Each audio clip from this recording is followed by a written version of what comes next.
Thank you. Hector's already. And you.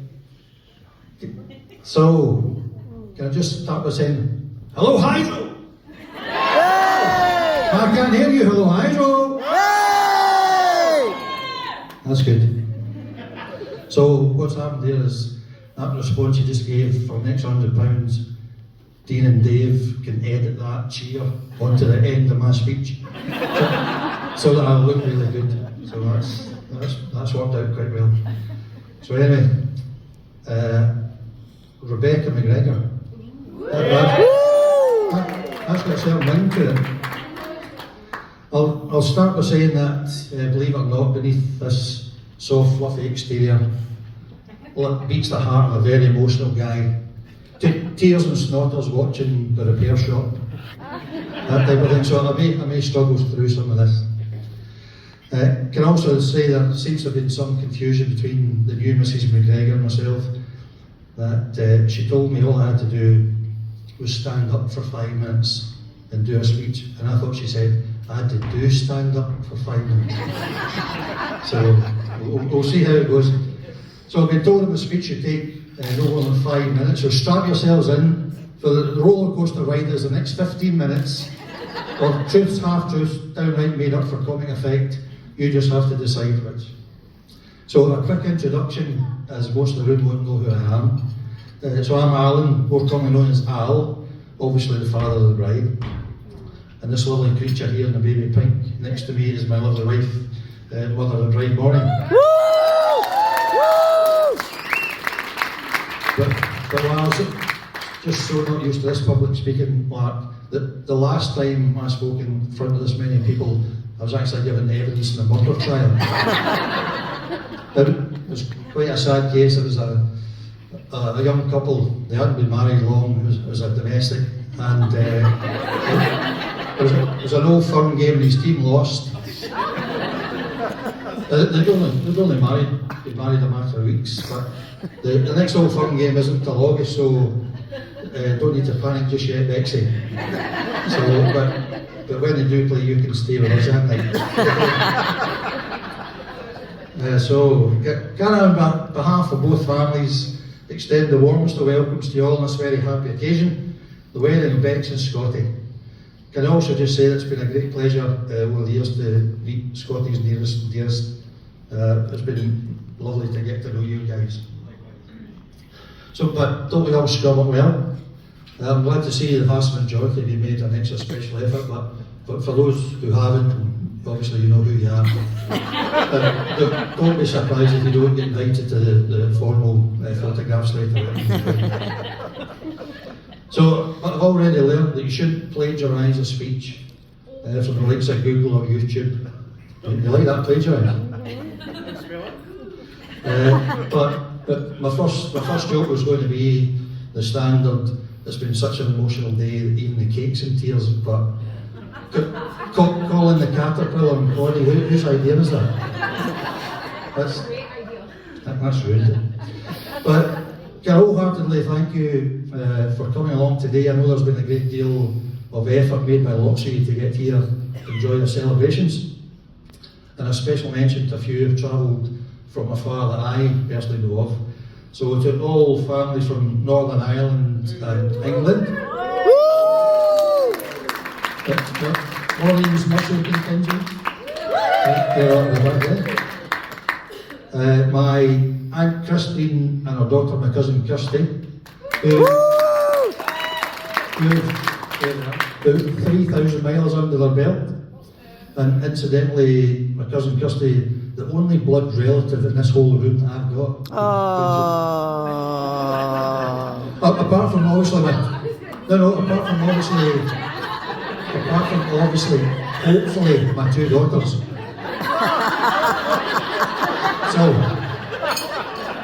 fingers crossed. However, the travel prize must go to my other beautiful daughter, Melissa, and her Kiwi boyfriend, Ollie, who made the 12,000-mile trip from New Zealand. Yay! And also to our very good friends, some of whom were at our wedding 32 years ago. So, but toiling with what to say on this auspicious occasion, I thought of how fate is a weird thing. When you think about, for instance, 1987, had I not been in a Belfast discotheque with some workmates, none of us would be here at all. That's the night one of my mates said, I bet you don't ask the wee boy with the tight, sorry, the tight perm to dance. So I remember Michael Jackson's brand new hit, Bad, that was playing at the time. I took her, yeah. And so I took up the challenge and confidently moonwalked backwards towards her and asked her to dance, and that lucky young lady did agree, and of course that young lady was Bexy's mum.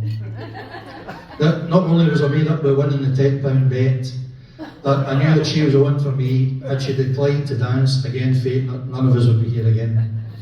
So fast forward about 9 years with a wedding, new jobs, and a return to Scotland, June 1996, saw the biggest change in our lives. Oh, I'm going to get ever so wrong. The 8th of June 1996 to be precise. I'll never forget it, an unforgettable day. The months of build up, the agony, the screaming, the shouting, and only after an hour and a half it was all over. England only managed a 1-1 draw with Switzerland in the Euro final. However, that said, that same day there was even more happiness to follow with the safe arrival of our little bundle of joy bags. And a few days later, the infamous Scotland-England match took place. And who knows, had the result gone in favour of, in the way of Scotland, Bex might have been sitting here with 11 middle names. So who knows. But don't ask me why, and again to fate. Doing some research for this speech, and out of idle curiosity, I happened to Google what was happening 9 months before Bexy's arrival.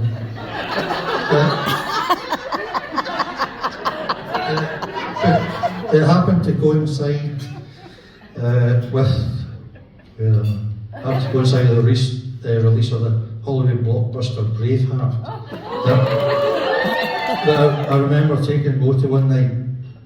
So again, it boils down to fate. And William Wallace not pumped me up that night into patriotic fever pitch. Again, none of us will be here. So cheers, Mel Gibson. And it's weird, it is weird though, looking along the table and seeing Bex look so beautiful and happy. The little girl we taught to walk, to talk, to ride a bike, to swim, to drive a car. Now I think about it, that was a hell of a busy week. But the years have just run away with us. But Bex has always been the kindest, most thoughtful little thing.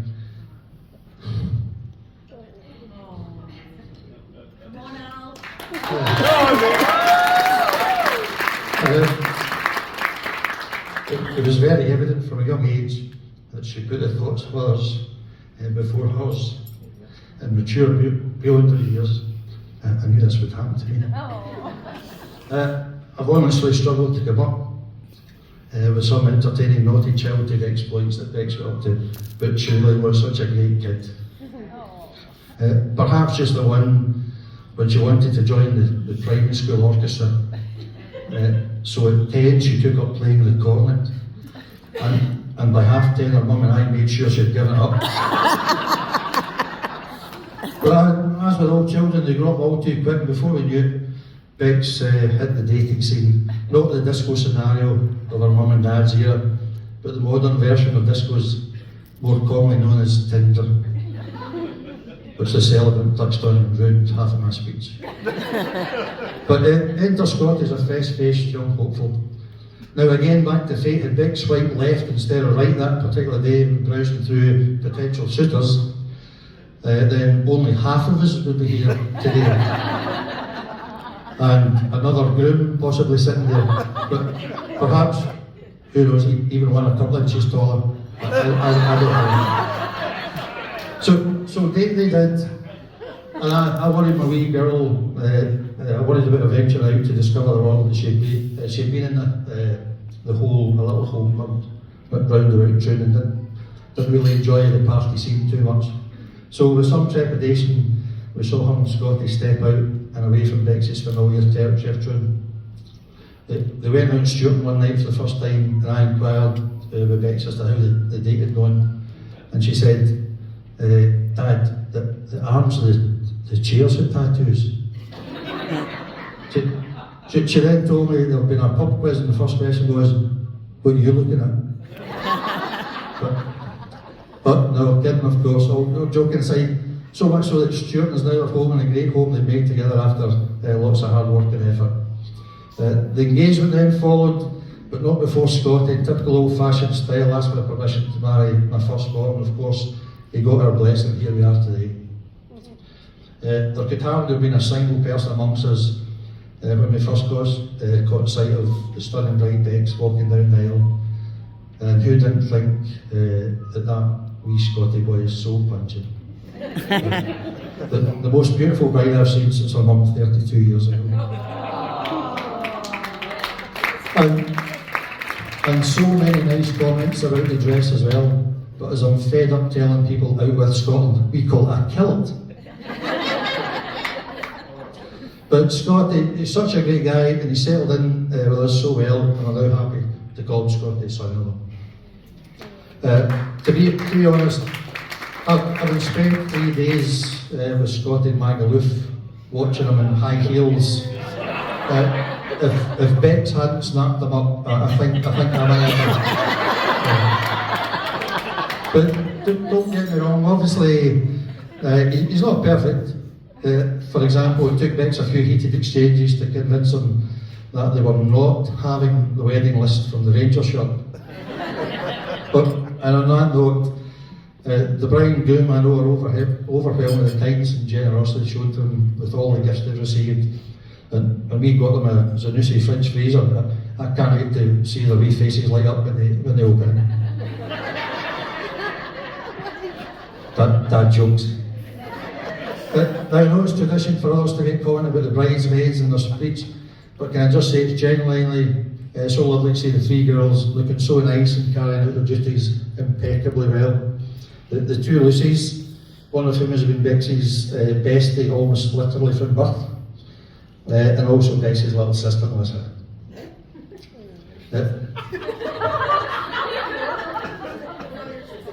Everything seems to have just gone so smoothly today. Probably in no small part due to last week's dress rehearsal. The initial plan was to have our 2 Cocker Spaniels, me and Corey, act as ring bearers. But after the incident, that plan was quickly dismissed. I googled dog's digestive system. And just like it said, 12 hours later we recovered the rings.